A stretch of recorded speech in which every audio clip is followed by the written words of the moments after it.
Hello दोस्तों, आज हम राजा विक्रमादित्य और प्रेत आत्मा की कहानी को आपके सामने लेकर आए हैं। यह कहानी राजा विक्रमादित्य की वीरता और अडिग साहस का अद्भुत उदाहरण है, लेकिन इस बार उनका सामना एक ऐसी अज्ञात शक्ति से हुआ जो रहस्यमयी और अत्यंत खतरनाक थी।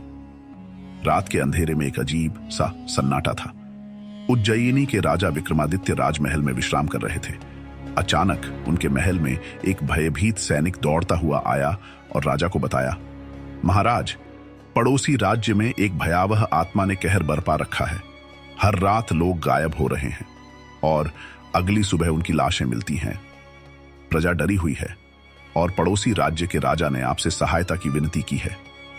राजा विक्रमादित्य ने स्थिति की गंभीरता को समझते हुए स्वयं उस राज्य की ओर प्रस्थान करने का निर्णय लिया।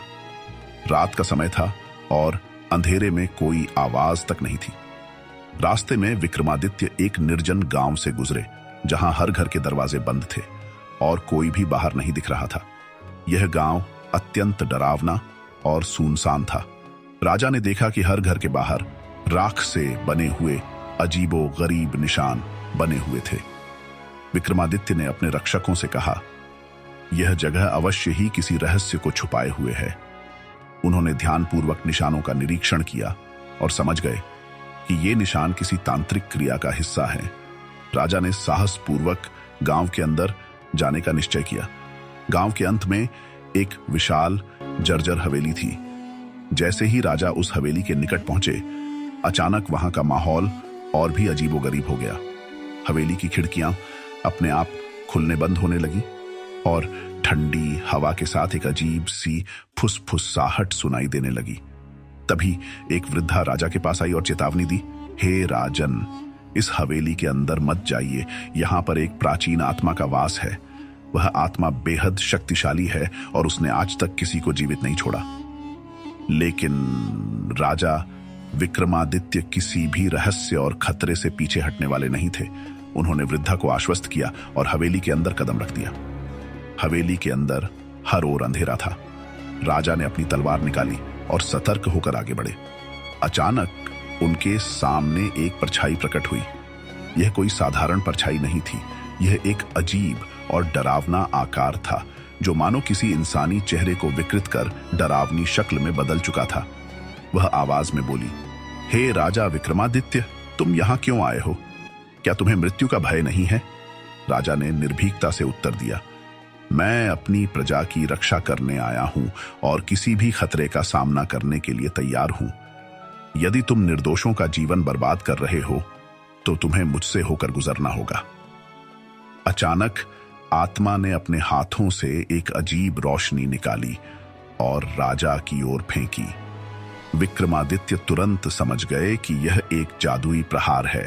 उन्होंने अपनी तलवार से उस रोशनी को काट दिया, लेकिन जैसे ही रोशनी टकराई, एक जोरदार विस्फोट हुआ और पूरी हवेली कांप उठी।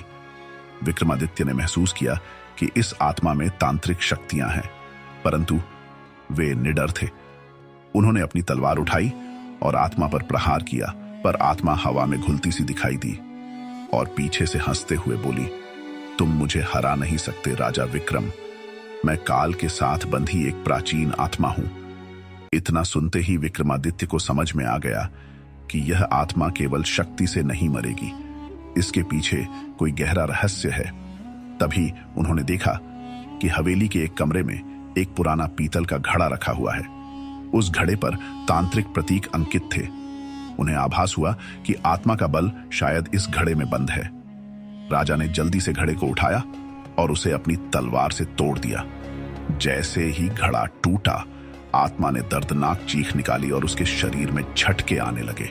आत्मा चिल्लाई, तुमने मेरी शक्ति का स्रोत नष्ट कर दिया है राजा विक्रमादित्य। अब मेरी मुक्ति का समय आ गया है। इतना कहते ही आत्मा धुएं में बदलकर हवेली से बाहर निकल गई और देखते ही देखते हवा में विलीन हो गई।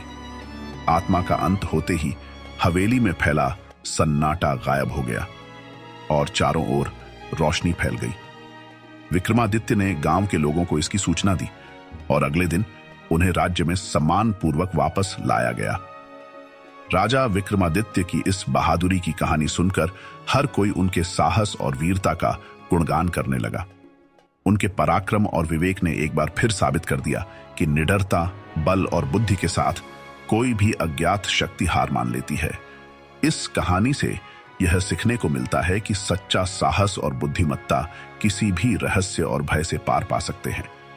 राजा विक्रमादित्य का साहस हमें बताता है कि यदि आप निडर होकर किसी कठिनाई का सामना करते हैं तो आप अपने लक्ष्य तक अवश्य पहुंच सकते हैं। Thanks for watching.